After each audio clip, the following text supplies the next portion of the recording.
Good morning everyone, my name is Crystal and welcome to my YouTube channel. It is Saturday morning. Saturday morning. Didn't do a lot yesterday evening, just sat at home and relaxed really. Alexa, good morning.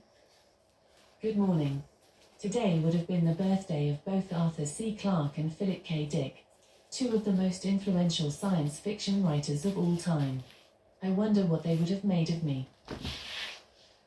Right, Alexa, who is Philip K. Dick? Good morning, Crystal. Philip Kindred Dick, often referred to by his initials PKD, was an American science fiction writer. He wrote 44 novels and about 121 short stories, most of which appeared in science fiction magazines during his lifetime. Alexa, what's the time, please? It's 9:04 a.m. Alexa, what's the date today? Today is Saturday the 16th of December. Alexa, what's the weather like? Right now in Rochester, it's 10 degrees Celsius with mostly cloudy skies. Today's forecast has overcast weather, with a high of 11 degrees and a low of 7 degrees. Alexa, can you tell me a joke?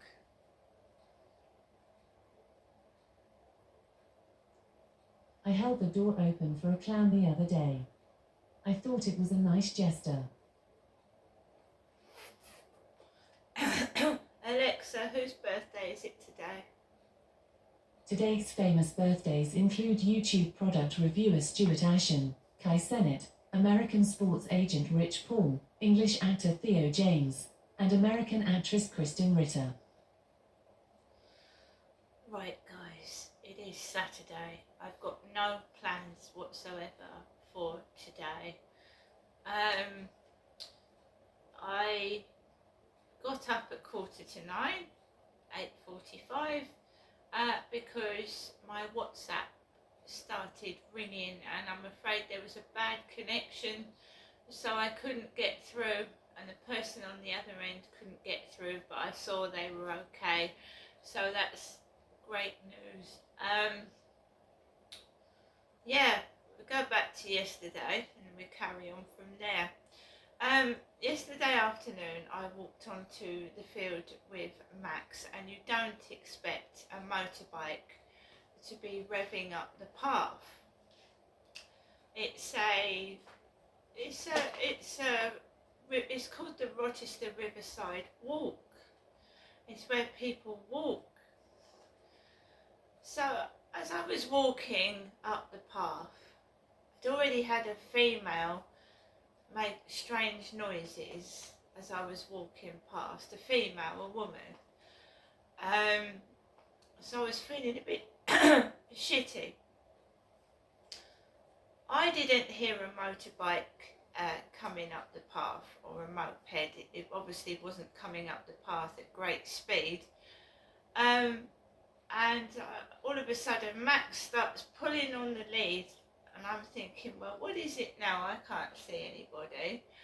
And there's this guy coming up the pavement, the path, on a motorbike, and he looks like my ex who lived at Lansdowne Court, the short little guy I went out with on and off for 4 years, and I just can't believe there's a motorbike on the path. And I don't get cross. That woman that went as I went past pissed me off, but I didn't get cross. I just didn't expect to see a motorbike on the path. And he went, oh, I'm working on that scaffolding over there. And I just basically went on my merry way, walking around the field with Max. But they're working on the scaffolding near the riverside edge, so I don't know what they're doing. It looks like it's damaged and probably needs repairing. No, he wasn't coming up the path at great speed, just had a brief chat with him, and then I walked around the fields. I then came off the field, came indoors, and I was just made myself coffee, put my balcony lights on because it gets dark just after 4 around here, so I put the balcony lights on later on, and I just sat and watched YouTube videos. It's usually old episodes of Coronation Street with Hilda and Stan Olgerden in, and maybe on and off some music. I like listening to and relaxing to music when I get stressed, because I get stressed out a lot in here, around here. So I had food to eat. I cooked my doner kebab that I'd got from the pound shop the other day, and I've got food for today. I don't need to go out to the co-op.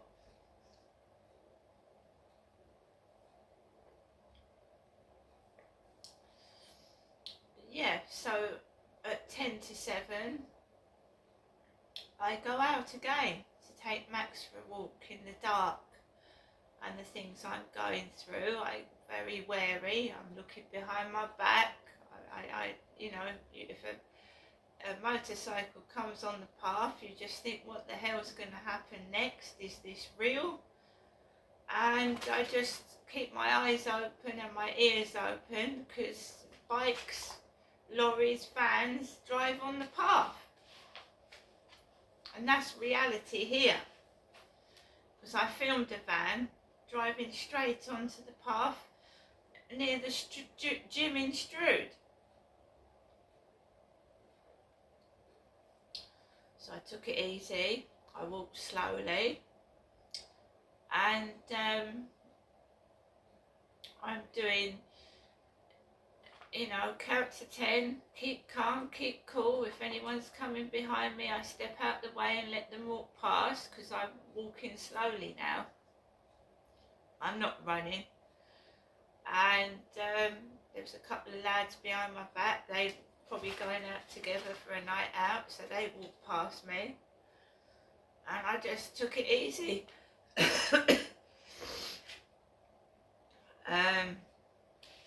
Came back home. He at that time was in upstairs. He was in. He gets up about half past 4 or 5 in the morning, and yeah, he got up about the same this morning, but I was just so tired I went back to sleep. I certainly don't get up at 4:30, start wandering around and looking on about what's going on outside at 4:30 in the morning. So I've got up. There was a call coming on the phone, but it was a very poor connection. So I tried to respond, but it said no connection. So I saw the other person on the other end. That's the main thing. Like I said today, I'm not going to do much. It's Saturday, I'm on my own. I was watching a Coronation episode of Coronation Street where Gail Tilsley, as she was then, because she was married to Brian Tilsley, Brian had gone off to an oil rig in Qatar, and Gail was left on her own. And you don't feel like going to places when you're by yourself, do you? Some people don't mind it, but I don't want to sit in a coffee shop staring into space when I can make a coffee in my flat, listen to the music I want to listen to, and I haven't forked out extortionate prices for a cup of absolutely full of calories coffee. So I just don't want to do that.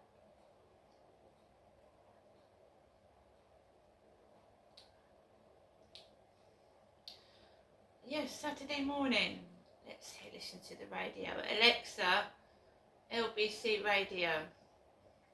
LBC London from Global Player. To the staff and taking sensible decisions, not discharging people too early. Is it worth mentioning that I believe the same region has spent tens of millions of pounds on PR? That it's the very things that you've described, defined, which I would have thought wasn't a high cost issue. Like you said, there's no important scanners, but it's not happening. And at the same time, I read that tens of millions of pounds is being spent on PR to improve the image of the trust. I mean, with 8,440 unexplained deaths, I would imagine you're going to need an awful lot of PR. Yes, but look at what they're doing there. £49,000 on top of £800,000 of PR. Now, I've attended many, over my many years, as you well know, I've attended many inquests. Yes. And on one side, there are the families, the carers, some of the faithful professionals. On the other side, there are the trusts. They're flanked by PR consultants, by lawyers. But the ordinary person doesn't hope, they have no hope, really, of getting any kind of justice. This is, I know, no colonists who get very angry about this. Why don't they spend that money on recruiting staff, making the conditions better, staff spending more time listening to the family, not obliterating the record? Sorry, because you were listening. I mean, you think, well, you wouldn't think you could put a cost on listening, but I agree. There's little of it, or not enough of it there. My friend's inquest. The lawyer's asking, can you explain why you left the unit after 10 days? And I've already been told by a doctor friend you wrote that most of the last things and you're not able to find the minutes. Marjorie, thank you. Thank you so much, Marjorie Wallace there from saying. Hamish Brown MBE is a former police detective inspector. Delighted to say he joins me now. Morning, Hamish. 8,440 unexplained deaths. I mean, that should be a police matter, would you say, Hamish? But I think dealing with mental health in the first instance should be looked at. And the issues of criminals who's going to do this, that people with mental health issues, they are vulnerable, they need expert help, and that's what it should be about. And we've heard the shortcomings and the lack of money and that sort of thing. But the police are out there 24/7 and can be and are often called to people with mental health issues if there might be a safety issue, or perhaps people just don't know what to do and call the police and they will turn up, of course. And there follows, and this is worrying, and I have been there, and it's a difficult scenario, but we don't want it, the arrest, the detention, even put in the back of a police car, and goodness, locked in a cell. But it depends the risk which is going on and the protection of the person concerned, particularly if they're causing damage or... Can I? Yes, go ahead. Yes.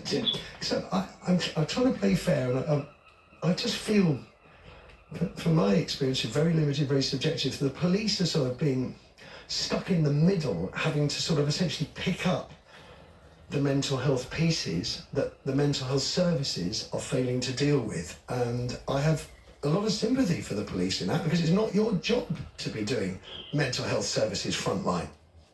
Well, frontline work is their job, but and to intervene and to give that protection maybe, but there are risk assessments which have since been created. Off the top of my head, I don't know them, but more training for call handlers, for example. But the police have the competing demands, and that there should be that intervention. And a point which hasn't been raised, and that's prisons. And yes, I mean, it is.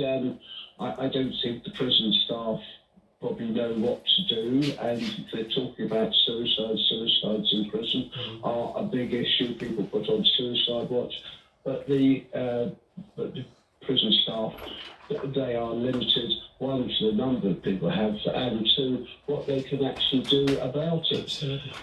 What we need is the people who are experts in this specialised area, and that's what it is. And it is, people don't belong in cells or even in the back of police cars, which could be quite demeaning. Why aren't they there, Hamish? Is it lack of money? Is it lack of priorities that we hear politicians say that mental health is unequivalent with physical health? I don't think it is in their minds. What is the cause of this problem? Well, I think Marjorie's touched on it. It's going to be finance and resources and getting people there. I can understand, and I don't oppose police being called in the first instance. I can understand. No, I do too, yeah. Because they're 24/7 and if someone's in danger, and for example, someone who has issues and is walking over cars, and all the motorists are getting out, and they really are in some danger, and they're taken to police station for their own safety. I can see that. Absolutely. I think, just to sort of summarise here, that there are cases where the police should rightly be involved, but there are also many, many instances, I think, where the police are finding themselves caught in the middle, acting as some kind of unofficial mental health service. So certainly that's been the experience of people I know. Hamish Brown, indebted to you. The phones are already lighting up, and I'm not surprised. I know this is a very emotional subject. I'm trying to get a handle, and I really need your testimony, really, to explain what experience you or a loved one has had with mental health services, specifically in England, really, and whether it's been as absolutely god-awful as that I have experienced. I'd love to know. 0345 6060 973 is the number. You're listening to Matthew Wright. Your calls to come after the latest LBC News headlines from Amelia Cox. The IDF says it will investigate after mistakenly killing Israeli hostages in a neighbourhood of Gaza City. A British boy who went missing in Spain 6 years ago is due to return to the UK today, and Donald Trump's former lawyer Rudy Giuliani has been ordered to pay millions in damages to 2 former election workers. LBC weather: a largely cloudy and windy day across the UK, heavy and persistent rain for northwest Scotland, light and patchy showers further south, dry for Wales and southern England, highs of 13 degrees. LBC Travel, I'm Dave Goff. There are delays in Forest Hill on the South Circular eastbound. It's partly blocked at Stansted Road because of an accident. There are queues in Enfield. The A10 Great Cambridge Road southbound is partly blocked at Cotterhatch Lane because of an accident. In Romford, it's heavy on Chase Cross Road. It's partly blocked in both directions because of an accident between the Clockhouse Lane roundabout and Felsted Road. In the centre of town, Regent Street, St James's northbound is... I just wanted to say that I got your card. Yeah. It was, they said it was underpaid. I think it was. I had a sudden thought. I think they're right, Esther. Yeah. And what I did, I only took one first class stamp on. That's right. And nowadays you have to put two. Well, I didn't know that, but And you know the stamps are over £1.10 each. I know that was disgusting. That's Well, terrible. if you look at all your letters, normally I do put two on. Yes, I know, Mum. And I paid extra £2 as well. Yes. Yeah. That was, yes, I had to think, thought I thought, no, you have to write the postman something like that. I had to look at the stamp. And I realised I'd only put one when I normally put two first class stamps on your letter. Yes, that's what it was, Mum. So there's nothing of the post was right, they were absolutely right. It wasn't my mistake, I mean, it shouldn't take two stamps, should it? No, it's money enough. One stamp is. Well, I've been putting two on. Well, Do you know what, Mum? That's more than the Christmas card costs. It's terrible. Right, It's terrible. terrible. So what I do, Yes. you've got the Christmas card, yeah? Yes, I've got it. So is it all right if I put some money in the post today? That's up to you, Mum. Yes. Monday, Yes. On Tuesday, Yes. if it does, because they say it's the last, well, I realise this week was the last day of posting. Yes. But I will put it in, just in case they come along and you never know, do you? No. So I'll put something in the post Monday, okay? Monday. But Yeah. I haven't got the money out yet. Mum, I'm not. This. I don't. Even Christmas presents at the moment. Yeah, I'm not. Okay. Yeah. So I thought I'd tell you that I haven't got the money out, whatever. Mum, that's fine. Obviously I can't send the money to the post because you never know if it's going to get there, No. right? So obviously one day next week you're going to have to come up. Okay, Mum. Yeah, it won't be Monday because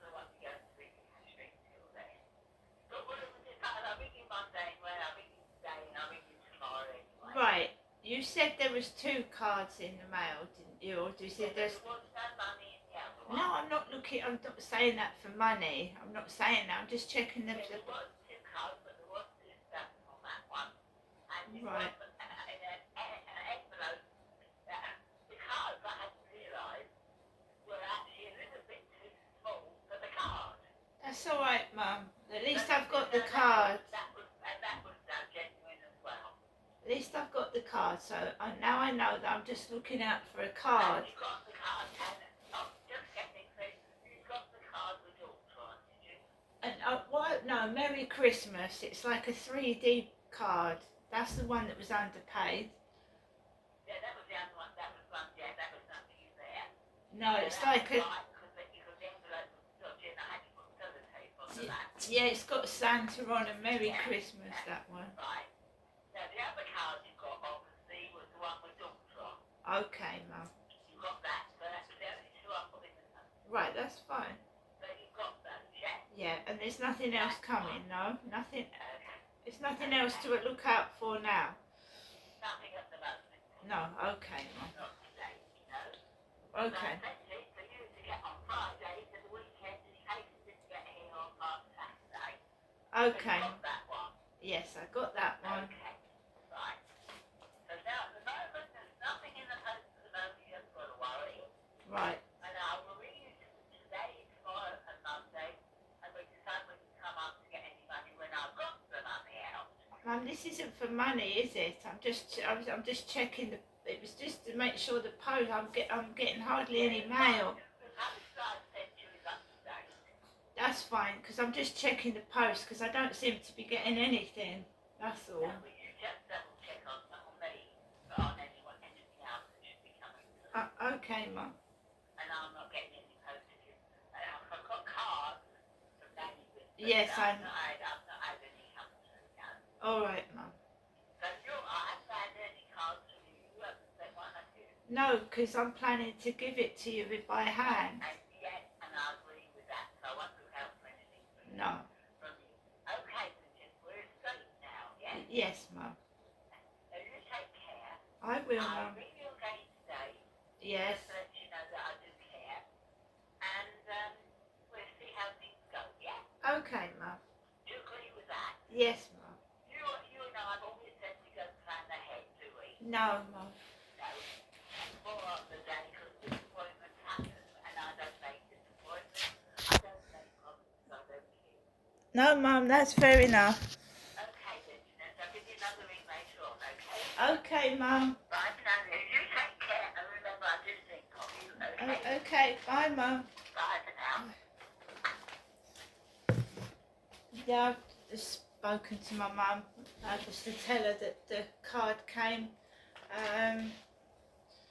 yesterday, wasn't it? It was a bit damaged. The envelope was damaged at the top, and I had to pay £1.50 to get my Christmas card. And I didn't have much money in the bank, but I paid for it, and I've got it. And I'm just checking. There's nothing else in the mail. Not for money, because I can look after myself, which I have been doing. It's just I haven't been getting any mail of any kind apart from pizza leaflets, so I just wanted to check that there was nothing else coming. So I'm going to get on with the rest of my day. I shan't be going in the co-op, and I'll see you all later.